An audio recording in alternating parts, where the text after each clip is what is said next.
En 1931, España se lanzó a una aventura casi imposible, intentar rehacer por completo una nación en tan solo 2 años. Un gobierno republicano recién estrenado puso en marcha un proyecto de transformación total, que iba desde el campo hasta la iglesia. Fue sin duda un torbellino de una esperanza inmensa y, como vamos a ver, de un conflicto que acabó siendo inevitable. Y es que la pregunta que se plantearon en 1931 era, bueno, monumental. ¿Cómo se rehace una nación entera en 2 años? Porque no hablamos solo de cambiar un gobierno, ¿eh? Hablamos de transformar la tierra, la iglesia, el ejército, vamos, la identidad misma de España. ¿Era siquiera posible hacerlo todo a la vez? Para entender esta historia tan compleja, vamos a seguir este camino. Empezaremos con esa ambición inicial, veremos el plan detallado para un nuevo país, pasaremos por la fuerte oposición que todo esto generó y finalmente llegaremos al veredicto de las urnas. Empecemos por el principio, la gran ambición republicana. El punto de partida, 1931, era una auténtica encrucijada. España acababa de decirle adiós a la monarquía, pero heredaba un país totalmente fracturado por la desigualdad. Y para complicarlo todo aún más, la Gran Depresión estaba golpeando al mundo entero, asfixiando la economía y tensando muchísimo el ambiente. El escenario era una auténtica olla a presión. Y todo ocurrió a una velocidad de vértigo. Fijémonos, el 14 de abril se proclama la República. Casi de inmediato, un gobierno provisional lanza las primeras medidas. Pero el verdadero motor del cambio, el que de verdad definió estos 2 años, fue el gobierno liderado por Manuel Azaña.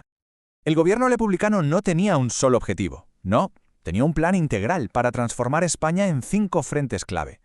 Lo que buscaban era crear un país más justo, laico, democrático y, en definitiva, moderno. Vamos a ver cómo intentaron llevarlo a cabo. El primer gran frente de batalla, el campo.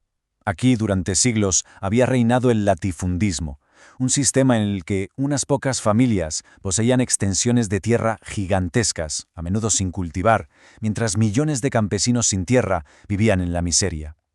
La solución republicana fue una ley de reforma agraria que sonaba radical, expropiar esas fincas y dárselas a quienes las trabajaban. Y aquí es donde vemos el primer gran choque de trenes entre la visión y la cruda realidad.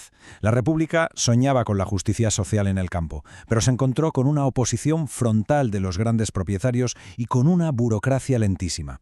El resultado, una frustración enorme entre los campesinos que esperaban mucho más y mucho antes. El segundo frente fue la religión. Hay que entender que durante siglos la Iglesia Católica había sido un pilar fundamental del Estado y de la sociedad. La República se propuso algo que, para la España de la época, era un bombazo: separar por completo Iglesia y Estado. Para entender bien esto, hay una palabra clave: secularización.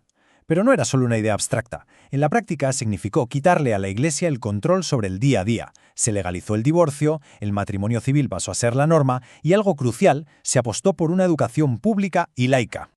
Y de nuevo, la visión de una España moderna chocó de frente con la realidad de una sociedad que en gran parte era profundamente católica.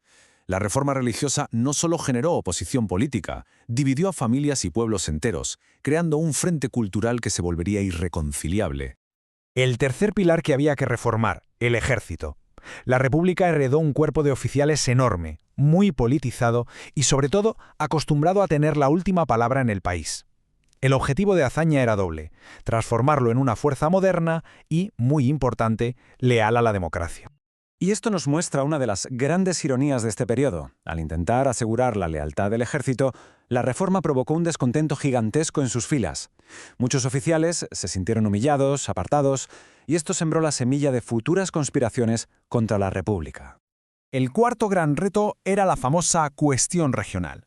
España venía de ser un estado muy centralista, gobernado con mano de hierro desde Madrid, pero regiones como Cataluña, el País Vasco o Galicia tenían identidades y lenguas propias muy arraigadas. La solución de la República fue revolucionaria para la época: la autonomía. La herramienta legal para conseguir esto fue el Estatuto de Autonomía. Pensemos en ello como una especie de constitución regional dentro del marco del Estado. Permitía a las regiones gestionar sus propios asuntos, como la educación. Y esta idea de un país unido pero diverso sigue siendo, a día de hoy, el centro del debate político en España. Pero claro, la visión de una España plural chocó con el miedo a la desintegración. Para los sectores más centralistas, la autonomía era el primer paso para romper el país, lo que añadió todavía más leña al fuego de un ambiente político ya de por sí muy polarizado. Y finalmente, llegamos a la que muchos consideran la joya de la corona del proyecto republicano, la educación. El plan era tremendamente ambicioso, acabar con el analfabetismo creando miles de escuelas públicas y laicas.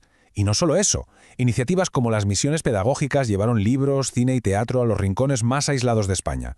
Una auténtica revolución cultural. Pero, increíblemente, hasta este proyecto tan noble se convirtió en un campo de batalla. La Iglesia lo vio como un ataque directo a su control sobre la educación. Y por otro lado, la dura realidad económica impidió construir todo lo que se había prometido. A pesar de todo, el impacto cultural de llevar la educación a todos fue innegable. Tantas reformas, tan rápidas, tan profundas. Era inevitable que activaran a todos los que se sentían amenazados. Los terratenientes, la Iglesia, parte del ejército, los sectores políticos más conservadores. La oposición no tardó nada en organizarse y en responder.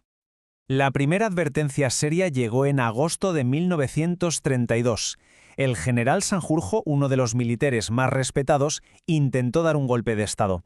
Aunque fracasó, la Sanjurjada fue un auténtico terremoto político. Fue la prueba de que una parte del ejército no se iba a quedar de brazos cruzados y estaba dispuesta a usar la fuerza. Tras 2 años de cambios vertiginosos de esta auténtica montaña rusa, llegó el momento de la verdad. Las elecciones de noviembre de 1933 se convirtieron en la práctica en un referéndum sobre todo el proyecto del bienio reformista.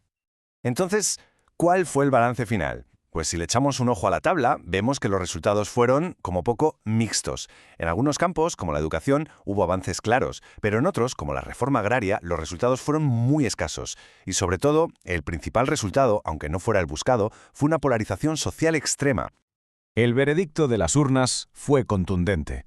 Una coalición de derechas ganó las elecciones y, como se puede imaginar, cambiaron por completo las agujas de la vía. El tren de las reformas fue frenado en seco.